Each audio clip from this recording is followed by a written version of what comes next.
জনকণ্ঠ ডিজিটালে সকলকে স্বাগত জানাচ্ছি। আমি জিয়াউল হক। এই মুহূর্তে রয়েছি বরিশাল জেলার বাকেরগঞ্জ উপজেলার ভরপাশা ইউনিয়নে।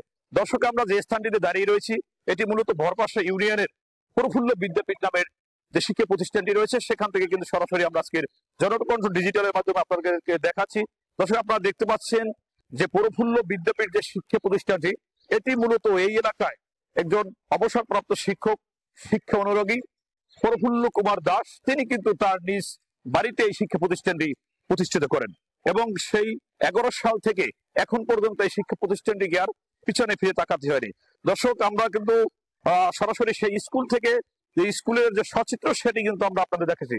দর্শক, আপনাদেরকে জানিয়ে রাখি যে আপনারা জানেন সারা দেশেই কিন্তু গত বৃহস্পতিবার মাধ্যমিক ও উচ্চ মাধ্যমিক শিক্ষা বোর্ডের আওতায় যে শিক্ষার্থীরা এসএসসি পরীক্ষা দিয়েছিল তাদের যে এসএসসি রেজাল্ট সেটি কিন্তু গত বৃহস্পতিবার দেওয়া হয়েছে এবং বরিশাল মাধ্যমিক ও উচ্চ মাধ্যমিক শিক্ষা বোর্ডের তথ্য অনুযায়ী আমরা যতটুকু জানতে পেরেছি সেটি হলো যে তাদের শিক্ষা বোর্ডের আওতায় এই বছর 1502টি শিক্ষা প্রতিষ্ঠান এসএসসি পরীক্ষায় অংশগ্রহণ করেছিল এবং সেখান থেকে সেই প্রতিষ্ঠান থেকে 17টি শিক্ষা প্রতিষ্ঠান শতভাগ উত্তীর্ণ হয়েছিল এবং সেখানে 16টি শিক্ষা প্রতিষ্ঠানের শিক্ষার্থীরা কেউ পাশ করতে পারেনি। দর্শক, আমরা যে বিদ্যালয়টি এখন রয়েছি ভরপাশা ইউনিয়নের যে প্রফুল্ল বিদ্যাপীঠ, সেই বিদ্যাপীঠে কিন্তু এই বছর এসএসসি পরীক্ষায় 20 জন শিক্ষার্থী অংশগ্রহণ করেছিল এবং সেখান থেকে 20 জনই কিন্তু উত্তীর্ণ হয়েছে এবং সেই 20 জন শিক্ষার্থী থেকে 5 জন কিন্তু জিপিএ 5 পেয়েছে।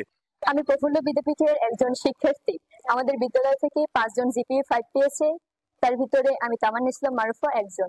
আমি প্রফুল্ল বিদ্যাপীঠ থেকে একজন শিক্ষার্থী বলছি। আমাদের স্কুলে 5 জন জিপিএ 5 পেয়েছে, এর মধ্যে আমি একজন। ওয়ালটন এখন দেশের সীমানা পেরিয়ে পৌঁছে গিয়েছে 50টিরও বেশি দেশে। ওয়ালটন, ঘরে ঘরে বিশ্বজুড়ে। আমার ছেলে এখান থেকে জিপিএ 5 পেয়ে এবার উত্তীর্ণ হয়েছে। আমি এজন্য নিজেকে একজন গর্বিত পিতা হিসাবে এই স্কুলে কর্মরত আছি বিধায় 100% আমাদের স্কুলের পাশের হার। বিগত 5 বছরই আমাদের রেজাল্ট খুব ভালো ছিল, এবছর হয়েছে আমি খুব খুশি হয়েছি। দর্শক, আমরা কিন্তু এই মুহূর্তে দেখতে পাচ্ছি যে প্রফুল্ল বিদ্যাপীঠে যে শিক্ষার্থীরা উত্তীর্ণ হয়েছে এই বছর এসএসসি পরীক্ষায় তাদেরকে কিন্তু ফুল দিয়ে বরণ করে নিচ্ছেন এই বিদ্যালয়ের যে প্রতিষ্ঠাতাকালীন যে সভাপতি এবং পরিচালক রয়েছেন, তিনি কিন্তু এই মুহূর্তে সকল শিক্ষার্থীদের ফুল দিয়ে কিন্তু তিনি বরণ করে নিচ্ছেন। ব্যতিক্রমী একটি আয়োজনের মধ্যে দিয়ে বিদ্যালয়ের যে প্রধান শিক্ষক রয়েছেন তিনি কিন্তু এখানে যারা জিপিএ 5 পেয়েছে শিক্ষার্থীরা তাদেরকে কিন্তু ফুল দিচ্ছেন এবং তাদেরকে ফুল দিয়ে কিন্তু তিনি এই মুহূর্তে বরণ করে নিচ্ছেন। এবং দর্শক, আপনাদেরকে জানিয়ে রাখি যে প্রফুল্ল বিদ্যাপীঠ থেকে কিন্তু 20 জন শিক্ষার্থী বরিশাল শিক্ষা বোর্ডের আওতায় কিন্তু এসএসসি পরীক্ষা অংশগ্রহণ করেছিল এবং সেখানে কিন্তু তারা শতভাগ উত্তীর্ণ হয়েছে এবং সেই উত্তীর্ণ যারা হয়েছেন তাদেরকেই কিন্তু এভাবে মিষ্টি মুখ করে এবং ফুল দিয়ে বরণ করে নিচ্ছে এই প্রতিষ্ঠানের প্রতিষ্ঠাকালীন যিনি সভাপতি রয়েছেন পরিচালক পঙ্কজ কুমার দাস। আমরা কিন্তু সরাসরি এই মুহূর্তে তার কাছ থেকে জানতে চাই।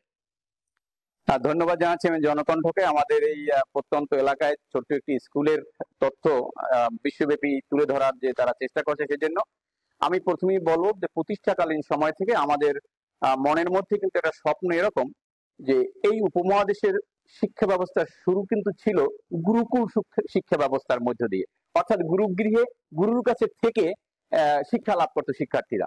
আমরাও সেই কনসেপ্টটাকে মাথায় রেখে গণপ্রজাতন্ত্রী বাংলাদেশ সরকারের যে নীতি আছে তাকে একত্রিত করে প্রতিষ্ঠানটি চালাচ্ছি। অর্থাৎ সকাল 7:30 থেকে রাত্র 9:30 পর্যন্ত এই শিক্ষার্থীরা তার গুরুদের কাছেই থাকে, অর্থাৎ আমাদের এই যে দক্ষ শিক্ষক মন্ডলী আছেন তাদের কাছেই থাকে এবং তাদের মাধ্যমেই এরা পাঠ গ্রহণ করেন এবং তাদের মাধ্যমেই তারা পড়াশোনা করেন। এর বাইরে কোনো পড়াশোনা করার আমরা সুযোগ তাদেরকে দেইও না এবং তাদের প্রয়োজন হয়ও না। তা এই যে সাফল্য, এটাকে আমি শতভাগ সাফল্য মনে করি না এখনো, কারণ আমাদের একটা ইচ্ছা আছে, আমাদের একটা টার্গেট আছে যে এই প্রফুল্ল বিদ্যাপীঠ থেকে প্রত্যেকটি শিক্ষার্থী জিপিএ 5 তো পাবেই, সেই সাথে প্রকৃত শিক্ষা গ্রহণ করে যাবে।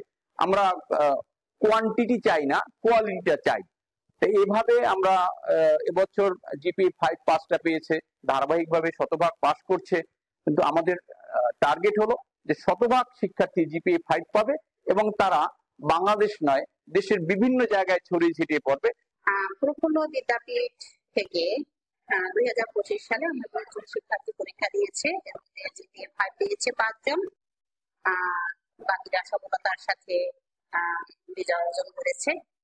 তবে মানুষের চাহিদার কোনো সীমা থাকে না, তেমনি আমাদেরও আগ্রহ এবং আকাঙ্ক্ষা আরো একটু বেশি ছিল যে আরো বেশি শিক্ষার্থী জিপিএ 5 পাবে এবং ভবিষ্যতের জন্য আমাদের আশা যাতে আমার উৎফুল্ল বিদ্যাপীঠ থেকে পরীক্ষায় অংশগ্রহণকারী শিক্ষার্থীরা সকলে জিপিএ 5 পায়।